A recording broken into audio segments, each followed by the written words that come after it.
നമസ്കാരം. Today at മലപ്പുറത്തിലേക്ക് സ്വാഗതം. Kuttippuram mini പമ്പയ്ക്ക് സമീപം ഗണപതി ഹോട്ടലിന് മുൻപിൽ സ്കൂട്ടറിൽ കാറിടിച്ച് ഗുരുതരമായി പരിക്കേറ്റയാൾ മരിച്ചു. എടച്ചലം ചോലയ്ക്കൽ കുമ്പളംകുന്ന് റോഡിലെ താമസക്കാരനായ കിഴക്കത്ത് പറമ്പിൽ ബാവ മുസ്ലിയാരുടെ മകൻ മുഹമ്മദ് ഷാഫിയാണ് മരിച്ചത്. കുട്ടികളുമായി കുളത്തിൽ കുളിക്കുന്നതിനിടെ മധ്യവയസ്കൻ മുങ്ങി മരിച്ചു. വള്ളുവമ്പ്രം കുഴിയഞ്ചേരി ഷറഫുദ്ദീനാണ് മരിച്ചത്. നറുകര ആലുക്കലിൽ കുളത്തിൽ കുട്ടികളോടൊപ്പം കുളിക്കുന്നതിനിടയിൽ കുട്ടികളുടെ സാന്നിധ്യത്തിൽ വെള്ളത്തിലേക്ക് എടുത്തുചാടി കാണിച്ചു കൊടുക്കുകയായിരുന്നു. പൊങ്ങാതായപ്പോൾ കുട്ടികൾ ബഹളം വെച്ചപ്പോഴാണ് നാട്ടുകാർ സംഭവം അറിയുന്നത്. കോഴിക്കോട് വിമാനത്താവളത്തിൽ കസ്റ്റംസ് ഹാളിലും ഡസ്റ്റ്ബിന്നിലും ഉപേക്ഷിക്കപ്പെട്ട നിലയിൽ വൻതോതിൽ സ്വർണം കണ്ടെത്തി.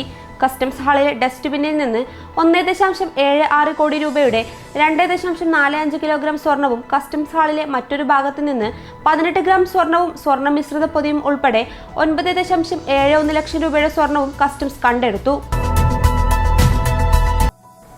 ചാലിയാറിൽ ഊർക്കടവ് റെഗുലേറ്റർ കം ബ്രിഡ്ജിന് താഴെ പുഴയിൽ ചാടി കാണാതായ ആളുടെ മൃതദേഹം പാലത്തിന് സമീപത്തു നിന്നും കണ്ടെത്തി. കുറ്റിക്കാട്ടൂർ സ്വദേശിയായ അബ്ദുൾ ജലീലാണ് മരിച്ചത്. വയോധികൻ വീണു മരിച്ച പാറക്കെട്ടിൽ കൈവരികൾ സ്ഥാപിച്ചു. തിരൂർ നഗരത്തിലെ സിറ്റി ജംഗ്ഷനിൽ നിന്ന് ഫയർഫോഴ്സ് റോഡിലേക്ക് ഇറങ്ങാനുള്ള പടിക്കെട്ടുകൾക്കാണ് കൈവരി സ്ഥാപിച്ചത്. സംസ്ഥാന ഹജ്ജ് കമ്മിറ്റിക്ക് കീഴിലുള്ള 880 തീർത്ഥാടകർ ചൊവ്വാഴ്ച 5 വിമാനങ്ങളിലായി മക്കയിലേക്ക് പുറപ്പെടും. തീർത്ഥാടകർ എത്തിയതോടെ കരിപ്പൂർ ഹജ്ജ് ക്യാമ്പ് തിരക്കിലമർന്നു.